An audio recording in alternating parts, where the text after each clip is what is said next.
Hello everyone, I am Sonam. Welcome back to my YouTube channel Apna Vidyalaya. आज के इस video में हम आप सभी को बताएंगे क्लास 10th विज्ञान के हर साल आने वाले आपके बोर्ड एग्जाम में सबसे महत्वपूर्ण प्रश्न, वो भी सभी उत्तर के साथ, जो कि आपके बोर्ड परीक्षा में 101% गारंटी की बिल्कुल पक्का आएगा। अगर आप लोग हमारे चैनल से क्लास 10th साइंस की संपूर्ण तैयारी करते हो तो बोर्ड एग्जाम में आपका इस बार 70 नंबर बिल्कुल पक्का है। तो यहाँ पे देखिए, हम आपको जो भी क्वेश्चन बताते हैं सभी एनसीईआरटी के क्वेश्चन है। ठीक है, 10th विज्ञान के सभी महत्वपूर्ण प्रश्न उत्तर के साथ बताएंगे। और बहुत ही इंपॉर्टेंट जो क्वेश्चन हम आपको बता रहे हैं वो very very most important question है और आपकी बोर्ड एग्जाम में हर साल आने वाला क्वेश्चन है। और इस बार भी 100% गारंटी की बिल्कुल पक्का आएगा। तो अगर आप लोग टारगेट बनाए हो कि इस बार बोर्ड एग्जाम में आपको 95% लाकर एक टॉपर स्टूडेंट बनना है, तो आप लोग इस वीडियो को बिना स्किप के लास्ट तक देखिए। तो यहाँ पे सबसे फर्स्ट और वेरी मोस्ट इम्पॉर्टेंट जो क्वेश्चन है वह कि प्लास्टर ऑफ पेरिस के दो महत्वपूर्ण उपयोग लिखिए। तो सबसे पहले हम आप सभी को बता दें, जो प्लास्टर ऑफ पेरिस है उसका सूत्र क्या होता है। ठीक है, तो प्लास्टर ऑफ पेरिस का सूत्र होता है CaSO4, ठीक है, ½ H2O।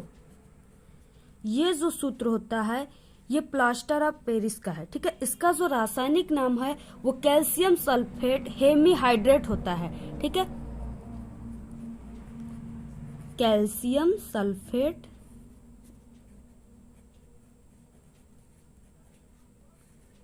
हेमीहाइड्रेट।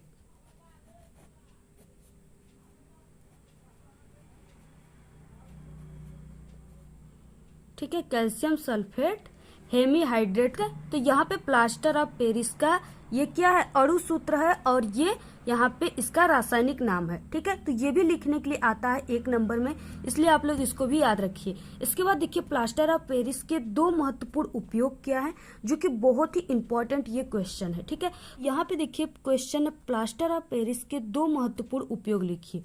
ठीक है, तो यहाँ पे देखिए जो प्लास्टर ऑफ पेरिस है उसका उपयोग शल्य चिकित्सा में टूटी हुई हड्डियों को जोड़ने के लिए किया जाता है। जैसा कि आप लोग देखे होंगे कि किसी का जब हाथ के या पैर के, ठीक है, हड्डियां क्रैक हो जाती है या टूट जाती है तो प्लास्टर लोग कहते हैं कि प्लास्टर बना है। ठीक है, तो वो जो व्हाइट व्हाइट प्लास्टर होता है ना, उसी को प्लास्टर ऑफ पेरिस कहते हैं। तो उसका उपयोग कहाँ पे किया जाता है, टूटी हुई हड्डियों में किया जाता है। ठीक है, इसके बाद देखिए प्लास्टर ऑफ पेरिस का एक और उपयोग है, यानी सेकेंड इसका उपयोग है खिलौने बनाने में और मूर्तियों को बनाने में प्लास्टर ऑफ पेरिस का उपयोग किया जाता है। ठीक है, तो इस क्वेश्चन को आप लोग जल्दी से आज ही तैयार कर लीजिएगा और इसको नोट कर लीजिएगा, क्योंकि ये क्वेश्चन वेरी मोस्ट इम्पॉर्टेंट है और आपके पेपर में बिल्कुल छप चुका है। जितना भी क्वेश्चन हम आपको बताएंगे सभी गारंटेड और रिपीटेड क्वेश्चन रहेंगे, जो आपके एग्जाम में हर साल आने वाले हैं। ठीक है, इसके बाद नेक्स्ट है very most important question, pH मान से आप क्या समझते हैं। ठीक है, शुद्ध जल में हाइड्रोजन आयनों का सांद्रण क्या होता है। यहाँ पे देखिए सबसे पहले हम आपको बता दें कि पीएच मान से आप क्या समझते हैं, यानी पीएच मान क्या होता है। ठीक है, विलयन के हाइड्रोजन आयन की सांद्रता के ऋणात्मक लघुगणक को पीएच कहते हैं।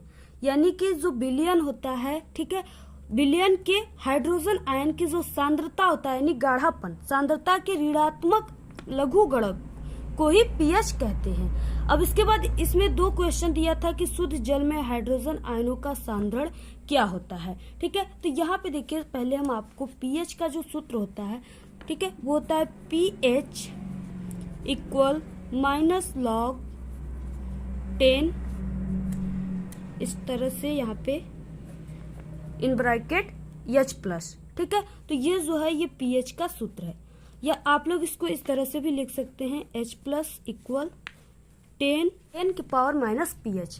ठीक है, इस तरह से भी आप लोग लिख सकते हो। उसके बाद शुद्ध जल में यहाँ पे पूछ रखा है शुद्ध जल में हाइड्रोजन आयन का सांद्रण क्या होता है। ठीक है, तो यहाँ पे आपको लिखना है शुद्ध जल में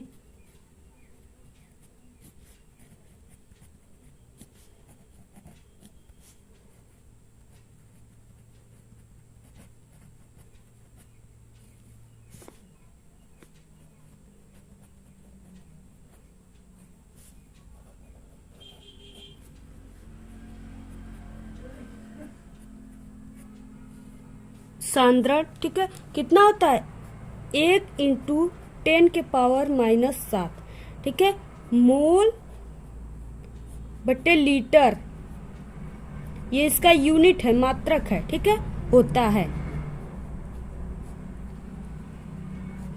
तो ये आप लोग जरूर तैयार कीजिए। यानी ये क्वेश्चन आ गया तो आपको इतना लिखना है जितना यहाँ पे हमने आप सभी को बताया है। और यहाँ पे शुद्ध जल में हाइड्रोजन आयन की जो सांद्रता होता है 1 × 10⁻⁷, इसको भी आप लोग तैयार रखिए, मोल बटे लीटर, ठीक है, ये आपके जो न्यूमेरिकल आता है उसमें भी यूज होता है। उसके बाद देखिए नेक्स्ट है वेरी मोस्ट इम्पोर्टेंट क्वेश्चन, अयस्क क्या होते हैं, ठीक है। कॉपर के 2 प्रमुख अयस्कों के नाम और सूत्र लिखिए। ये क्वेश्चन बहुत इंपॉर्टेंट है, आप लोग कोई भी पेपर उठाकर देख सकोगे बोर्ड एग्जाम के, उसमें ये क्वेश्चन जरूर आए रहेंगे। यानी इतना इंपॉर्टेंट और गारंटेड क्वेश्चन हम आप सभी को बताते हैं। जितने भी क्वेश्चन हम बताए हैं वो अगर आप लोग बोर्ड एग्जाम देने जाओगे तब आपको समझ में आएगा, पूरे के पूरे क्वेश्चन आपके पेपर में आए रहेंगे, छपे रहेंगे, ठीक है। इतनी गारंटेड हमारी चैनल है और इतने गारंटेड क्वेश्चन हम आप सभी को बताते हैं। हमारे चैनल से पढ़कर बोर्ड एग्जाम में हर साल स्टूडेंट न कि सिर्फ जिला टॉप करते हैं बल्कि प्रदेश टॉपर बनते हैं। तो अगर आप लोग भी चाहते हो इस बार टॉप करने के लिए 95% लाकर, ठीक है, प्रदेश टॉप बनने के लिए, टॉपर बनने के लिए, तो आप लोग हमारे चैनल से स्टडी कीजिए। डेली आपको क्लास 10th की सभी वीडियो प्रोवाइड कराई जाती है और ट्रिक और टिप्स की भी वीडियो अलग से आती है, ठीक है। तो इसलिए आप लोग हमारे चैनल से को अगर अभी तक सब्सक्राइब नहीं किए तो जल्दी से कर दीजिए। तो यहाँ पे देखिए आपके एग्जाम में अयस्क और खनिज में अंतर भी आता है, वो भी बहुत मोस्ट इम्पोर्टेंट है, ठीक है, जो कि हमने पहले से ही बता चुका है, प्लेलिस्ट में आप लोग जाकर देख सकते हो। तो यहाँ पे अयस्क क्या है सबसे पहले हम आपको ये बताते हैं और इसके बाद यहाँ पे कॉपर के 2 प्रमुख अयस्कों का नाम और सूत्र बताएंगे, ठीक है। तो यहाँ पे देखिए जिस खनिज से किसी धातु को प्रचुर मात्रा में कम व्यय पर यानी कि कम खर्च में, ठीक है, आसानी से प्राप्त किया जा सके, उस खनिज को उस विशिष्ट धातु का अयस्क कहते हैं, ठीक है। यानी जो अयस्क होता है वो खनिज में मिला होता है और इसको कम लागत में यानी कम मशीन के खर्च लगते हैं और कम पैसों में ही इसको क्या किया जाता है, खनिज से अलग कर दिया जाता है और इसके बाद इस अयस्क का यूज जैसे लोहा बनाने में, एल्यूमिनियम बनाने में, ठीक है, कॉपर बनाने में कर लिया जाता है, उसी को कहते हैं अयस्क, जो कि कम खर्च में क्या होता है, खनिज से अलग हो जाता है, उसी को अयस्क कहते हैं। आप लोग ऐसे समझिए। इसके बाद देखिए कॉपर के 2 प्रमुख अयस्कों के नाम। तो यहाँ पे देखिए सबसे पहला जो कॉपर का जो सबसे इम्पोर्टेंट और प्रमुख है अयस्क वो है कॉपर पायराइट। क्या है? Copper pyrite.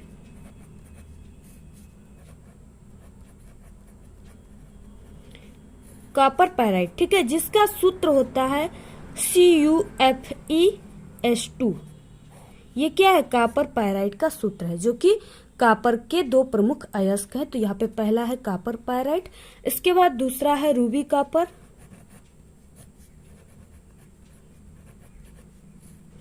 इसका सूत्र होता है Cu2O, ठीक है, इसको भी आप लोग तैयार कर लीजिए। नेक्स्ट है, आप लोग 3 तैयार रखिए, कॉपर ग्लास,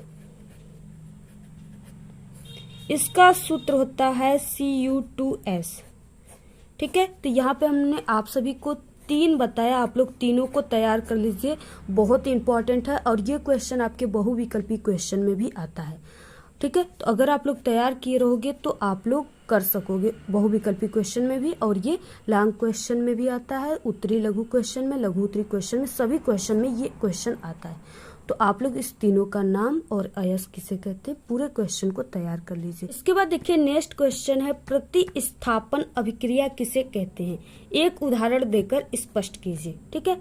तो यहाँ पे देखिए प्रतिस्थापन अभिक्रिया का मतलब क्या, यानी अपने स्थान से हट जाता है, ठीक है, अपने स्थान से हटने को ही प्रतिस्थापन अभिक्रिया कहते हैं।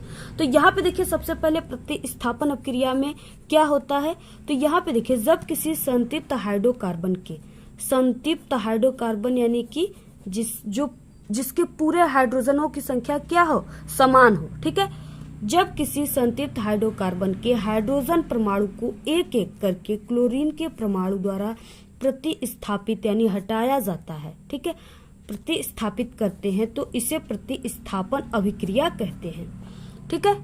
आप लोग समझ गए होंगे यहाँ पे कि क्या है कि जब किसी संतृप्त हाइड्रोकार्बन के, ठीक है, हाइड्रोजन परमाणुओं को क्या है, यानी जो हाइड्रोजन परमाणु है H+ है, हाइड्रोजन परमाणु को एक एक करके जो क्लोरीन होता है Cl2, ठीक है, के परमाणुओं द्वारा हटा दिया जाता है, यानी प्रतिस्थापित करते हैं, तो इसे ही प्रतिस्थापन अभिक्रिया कहते हैं। इसके बाद देखिए यहाँ पे उदाहरण पूछ रखा है, यानी कि रिएक्शन। यहाँ पे देखिए जैसे यहाँ पे हमने एक संतृप्त हाइड्रोकार्बन लिया, ये है मेथेन, क्योंकि इसमें क्या है, एक ही कार्बन है इसलिए इसको मेथेन कहते हैं।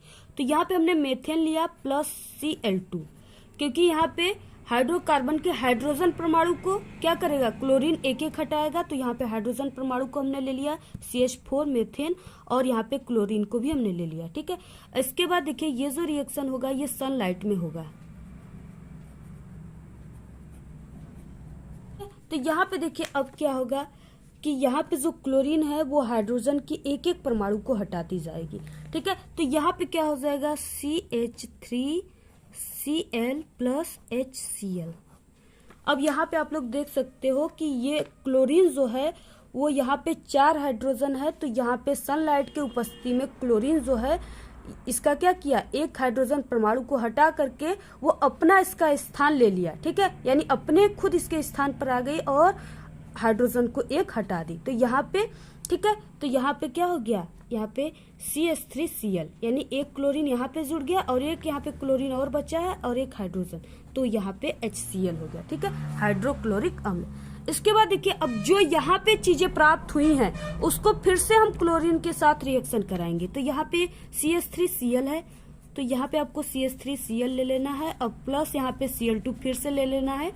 तो यहाँ पे देखिए अब क्या होगा, अब इसके जो Cl2 है यानी क्लोरीन है, इसके फिर हाइड्रोजन को एक हटाकर अपना स्थान ले लेगी, तो यहाँ पे हो जाएगा CH2 और यहाँ पे हो जाएगा Cl2, ठीक है, और प्लस HCl। तो ये भी हो गया, यहाँ पे 2 यहाँ पे क्लोरीन, एक यहाँ पे 2 यहाँ पे, एक यहाँ पे 3 क्लोरीन हो गए, और ये सभी रिएक्शन सनलाइट में ही हो रहा है, आप लोग याद रखिए, ठीक है। तो यहाँ पे फिर से वही हो गया, ठीक है, एक हाइड्रोजन यहाँ से बचा तो यहाँ पे कर दिए। इसके बाद फिर से हम ये चीजें लेंगे जो यहाँ पे प्राप्त हो रहा है, बहुत ही सरल है, सिर्फ आपको पहला लाइन अगर याद है, ठीक है, तो आप लोग पूरे 4 लाइन को कर पाओगे। इसके बाद हम फिर से यानी जो यहाँ पे प्राप्त हो रहा है उसी को यहाँ पे लिख देना है और इसके बाद क्लोरीन से रिएक्शन करा देना है, ठीक है। तो फिर से यहाँ पे CH2Cl2 प्लस Cl2, फिर से ये रिएक्शन करेगा तो CH, और यहाँ पे हो जाएगा Cl3 प्लस HCl, ठीक है।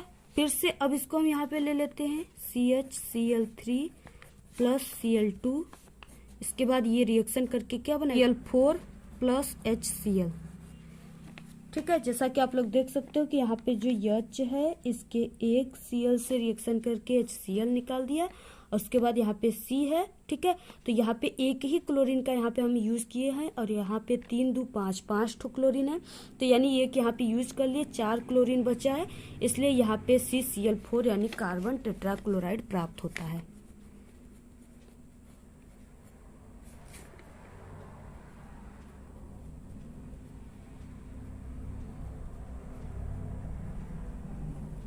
ठीक है, कार्बन टेट्राक्लोराइड प्राप्त होता है इस प्रतिस्थापन अभिक्रिया में, ठीक है। तो ये पूरी रिएक्शन है, बहुत ही सरल था, आपको पूरे रिएक्शन को सनलाइट में ही करना है, ठीक है, सनलाइट में ही पूरी रिएक्शन होगी और बहुत ही सरल तरीके से हमने आप सभी को बताया, जैसे उसी तरह से आपको करना है।